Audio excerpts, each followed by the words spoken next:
नमस्कार, आप देख रहे हैं टाइम्स न्यूज और मैं हूं आपके साथ छवि। केंद्रीय मंत्री प्रहलाद पटेल विदिशा पहुंचे, जहां 2 अक्टूबर गांधी जयंती के अवसर पर उन्होंने विदिशा के गांधी चौक स्थित गांधी जी की प्रतिमा पर माल्यार्पण भी किया। वहीं इस संबंध में जब मीडिया कर्मियों ने मध्य प्रदेश में सांसद और मंत्रियों के टिकट देने की बात कही तो केंद्रीय मंत्री प्रहलाद पटेल बोले कि आज तो महात्मा गांधी का दिन है। साथ ही उन्होंने देश के प्रधानमंत्री नरेंद्र मोदी की तारीफ करते हुए कहा कि जब महात्मा गांधी की 150वीं जयंती थी उस समय हमने लक्ष्य रखा था कि देश को स्वच्छ बनाना है और अनुमान से लगभग 11 वर्ष पहले ही आज पूरे देश में लगभग कई शौचालय बन चुके हैं, जिससे बाहर जाने से मुक्ति मिल चुकी है। प्रतिवर्ष देश के प्रधानमंत्री नया कुछ टास्क लेते हैं और उसे पूरा करते हैं। वहीं उन्होंने चुनाव लड़ने की बात को लेकर कहा कि मैं लंबे राजनीतिक जीवन में पहली बार विधानसभा का चुनाव लड़ूंगा। मुझे लगता है कि अनुभवी लोगों को प्रदेश की राजनीति में लाना अत्यंत ही आवश्यक है।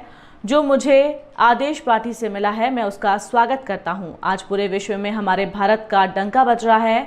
ये देश के सम्मानित प्रधानमंत्री नरेंद्र मोदी जी की ही देन है। भारतीय जनता पार्टी का प्रश्न नहीं, आज तो महात्मा गांधी की जयंती है। मैं अपने यशस्वी प्रधानमंत्री नरेंद्र मोदी जी का अभिनंदन करता हूं। जब बापू की 150वीं जयंती आने वाली थी तब उन्होंने ये लक्ष्य रखा था कि बापू को स्वच्छता पसंद है और हमने दुनिया के अनुमान के 11 साल पहले खुले से शौच से मुक्ति प्राप्त करके दुनिया को बता दिया कि भारत में वो सामर्थ्य है। उससे उन्होंने अपनी धारणा बदली और उस वर्ष के बाद 2019 के बाद लगातार हर वर्ष प्रधानमंत्री कोई नया टास्क देते हैं। कल 1 घंटे सबने स्वच्छता की है। आज बापू की जयंती है, उनके चरणों में मैं नमन करता हूं। और आज भारतीय जनता पार्टी का प्रत्येक कार्यकर्ता या पदाधिकारी उससे ये अपेक्षा की जाती है। मैं तो देशवासियों से कहूँगा कि हमको आज के दिन ज़रूर खादी खरीद कर आत्मनिर्भरता का सम्मान करना चाहिए, उसे संबल देना चाहिए। अब जो बात आपने पूछी है जी, भारतीय जनता पार्टी को इस राज्य में लगातार 18 वर्ष शासन करते हो गए और ऐसी स्थिति में पार्टी सदैव ये फैसला करती है कि हमें किसे लोकसभा में रखना है और किसे विधानसभा में रखना है।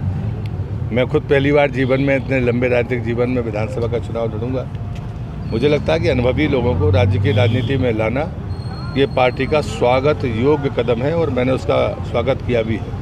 सत्ता में वापसी आने के लिए भाजपा ने अपने दिग्गज नेताओं को उतार दिया और आपके ही दिग्गज नेता कहते हैं मुझे विधानसभा चुनाव नहीं लड़ना था, मेरा मन नहीं था। मुझे लगता है कि इस पर मैं कोई टिप्पणी नहीं करता कि उन्होंने क्या बोला, क्योंकि भाषण का पूरा अंश देखेंगे तो उसमें कोई सामान्य तौर पर चीज़ें कही जाती हैं। लेकिन मैं ये बात ज़रूर कहूँगा कि अच्छा है कि कांग्रेस के लोग हम लोगों को दिग्गज नेता मान रहे हैं, पर हम अपने आप को कार्यकर्ता मानते हैं और भारतीय जनता पार्टी में जब जिसको जो काम कहा जाता है वो करता है। अच्छा, लोकसभा और विधानसभा में कितना फर्क है? आपने लोकसभा हमेशा लड़ी, अब विधानसभा में लड़ रहा हूँ मैं तो कोई फर्क नहीं देता, पर अनुभव आएगा जब मैं चुनाव लड़ रहा हूँ तो। मुझे तो लगता है कि चूँकि मैं जहाँ से चुनाव लड़ रहा हूँ उस ज़िले में मैं 32 साल बाद अपने गृह जिले में चुनाव लड़ूंगा और मेरे अनुज वहाँ से अभी विधायक हैं। तो जो स्नेह मुझे अनुकूल और प्रतिकूल परिस्थितियों में नरसिंहपुर की धरती से मिलता रहा है और जिसकी सामर्थ्य के कारण मैं देश और प्रदेश में और शायद अन्य कुछ देशों में भी जाकर मैं होकर आया हूँ, वो ऊर्जा का केंद्र नरसिंहपुर ही है। टाइम न्यूज़ देखिए अब आपके मोबाइल और स्मार्ट टीवी पर लाइव प्ले स्टोर से डाउनलोड करें।